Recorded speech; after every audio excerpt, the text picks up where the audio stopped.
Morning. Good morning, everybody.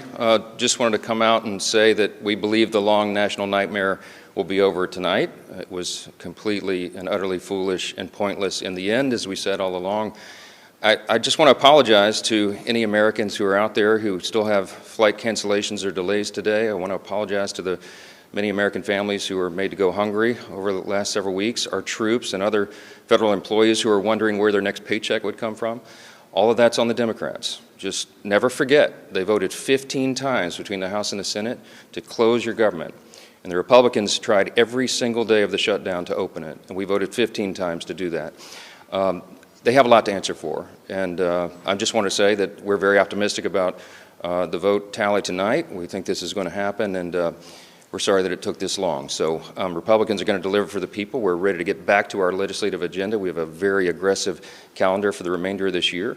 There'll be some long days and nights here, some long working weeks, but we will get this thing back on track. So as the U.S. government shutdown comes to a close, virtually nobody cares if politicians get paid during a shutdown. It's the important jobs like air traffic controllers that matter. Well, the crypto market over the past week has done pretty good. So by now, it is undeniable, it's non-debatable that massive institutions, Fortune 500, Fortune 50 companies, governments, billion-dollar and trillion-dollar companies are all diving in the crypto market. And now Franklin Templeton's president is saying this. Bitcoin is the greatest distraction from the greatest disruption that is coming to financial services. Now, it's one thing when a random troll in the comments on Twitter says something. It's another thing when the president of one of the world's largest global investment management firms with approximately $1.69 trillion in assets under management, with clients in over 150 countries, in a workforce of over 1,500 investment professionals. So what could the greatest disruption be that's coming to financial services? Well, could she be talking about ISO 20022,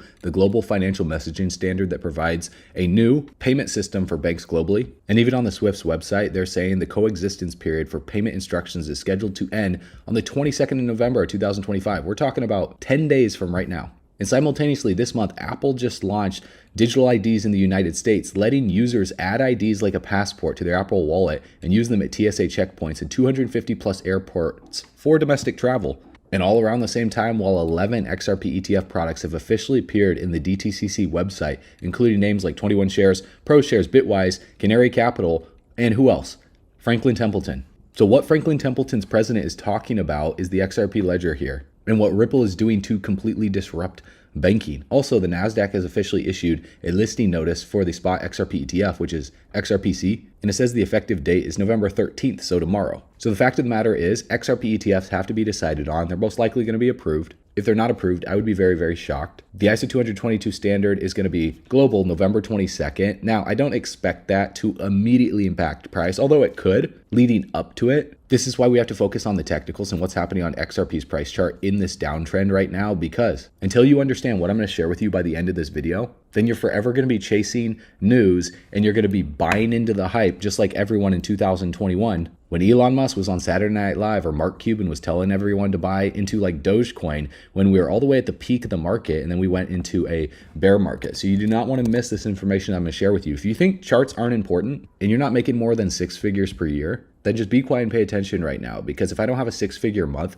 that's a bad month for me. And I'm not trying to be rude. I'm not trying to be pompous here, but I don't need to make these videos to make money. In fact, these videos don't actually make that much money. Here's the YouTube analytics. This one got 15,000 views and only made $135. But yet the video took me like 8 to 12 hours to make. So honestly, I would make more money just focusing all my time trading behind the scenes and not even making this content. Because economically, it just makes 0 sense for me to produce these videos with what I understand about how to look at charts that I'm going to teach you for free yet again in another video. So let's dive into the rest of the content. Global liquidity is one of the main things that we watch. Global liquidity has been surging. Now, on TradingView, if we type in M2 global liquidity here, and we just pair it up on Bitcoin's price chart, you can see there's been a little bit of an offset between the peaks here in global liquidity since roughly the 1st of October here of over 70 days. And so usually what happens here is global liquidity in yellow moves first, and then that liquidity catches up to riskier assets like crypto assets, right? So you can see after COVID happened in March, global liquidity absolutely exploded, and it took a while for Bitcoin to get out of here. And then it wasn't until October, November, and December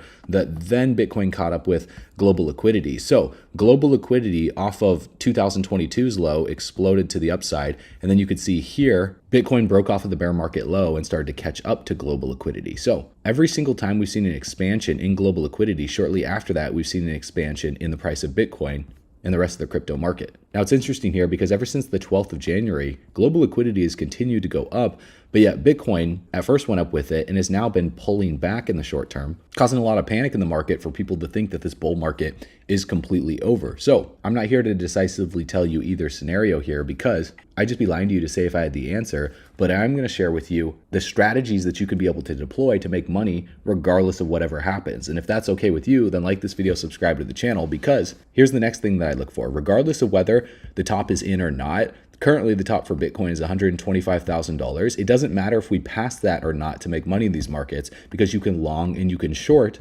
Bitcoin and different altcoins based on different time frames. Because right now I'm on the daily chart, and if I pull up the relative strength index and the stochastic RSI, you can see on the price chart, while Bitcoin has been putting in lower highs and lower lows in this falling wedge here, the relative strength index has been putting in lower lows and lower highs. And one of the main things that I like to look for on the relative strength index is a divergence between the price action and these key indicators. And so while we're in a downtrend like this, what I would want to look for is lower lows on the price chart, which we are seeing here, but I would want to see the relative strength index diverting in an opposite direction to put in higher lows. And we're just not seeing that right now on the daily chart. So that is sign number one, that the momentum is just stronger to the downside. We're not yet ready for a reversal back to the upside just yet. So what I do then is I go into smaller time frames to see when a reversal is more likely. So we're going to go into the 4-hour chart. And every time you go into a different time frame, your trend lines are going to change because these indicators move based on whatever time frame you're at. But your trend lines on the price chart should be relatively the same. If you need to move them a little bit, you can do that. But as you can see, it's pretty spot on with these lows right here. So what I would want to look for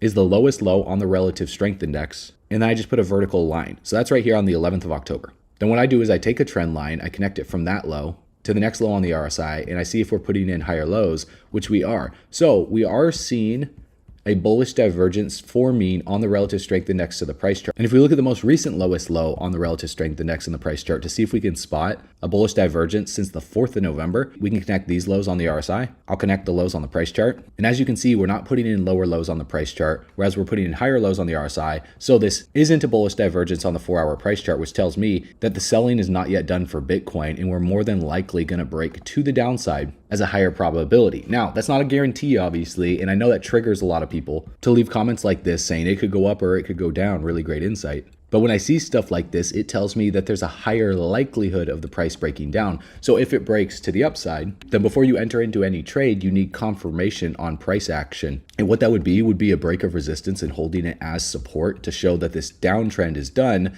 and we are going to go into an uptrend. So we're still in a downtrend right now, a series of lower highs and lower lows. The main resistance to watch is right here at roughly $106,000 because, as you can see, it's acted as support since the 17th of October until we broke below it right here on the 4th of November, multiple points of contact, and then it rallied back up into it as resistance. So unless price breaks this, then the selling pressure is just going to be strong to the downside. Even if we rally up a little bit further in the short term, the likelihood that we continue down for Bitcoin is higher than continuing up. Now, obviously, it's not a guarantee. Markets can be unpredictable, but based on that alone, logically, that just tells me to be more bearish right now and not long any projects until you see this bullish divergence play out a little bit more. So because this is not a strong bullish divergence where the price chart is making very clear lower lows and the relative strength index making higher lows, because we're not seeing that right now, I would want to see Bitcoin's price crash down to like $97,000 or $98,000 and do something like this before I get more bullish. But for further confluence, I'll go into the hour chart and we'll see if we can spot a bullish divergence. So we'll look at the lowest low on the relative strength index on the 3rd of November. We'll just connect the lows here to the 7th of November and you can clearly see price chart made a lower low. So this is a bullish divergence right here. And then the price chart starts to now put in higher lows alongside the relative strength index. But a major key that I like to look for is the RSI holding between 30 and 50. I don't like to see it going below 30 while we're putting in higher lows. I want to see it holding between 30 and 50, putting in higher lows, and then the price chart to start putting in higher lows as well, and then a break of structure. So the break of structure would be resistance, like I just mentioned, on the higher time frame here, and that's roughly right around here. So what I want to see first and foremost is this support to hold where we're roughly at right now. Otherwise, if we break below $99,000, it could get ugly to the downside. I also want to see some bullish momentum back to the upside here, and I want to see it holding on top of resistance as support. This is what I look for here. And then I zoom out and I weigh the risk to reward here with the long position tool, depending on where the price is at. So if you have to wait a little bit, well, that's fine. You need to learn some patience here. And also learning how to set proper stop losses and take profits too is really important, because you at least want 2-to-1 risk to reward ratios. And you want to see where that puts you based on previous support and resistances. So for a 2-to-1 risk to reward ratio, if Bitcoin starts holding on top of, $106,000, price would need to go all the way up to $122,000 for a 2-to-1 risk to reward. Now, I'm not going to get too much into the nitty gritty detail of that right now because we're not there yet. We have to see how the price action plays out over the next 24 hours.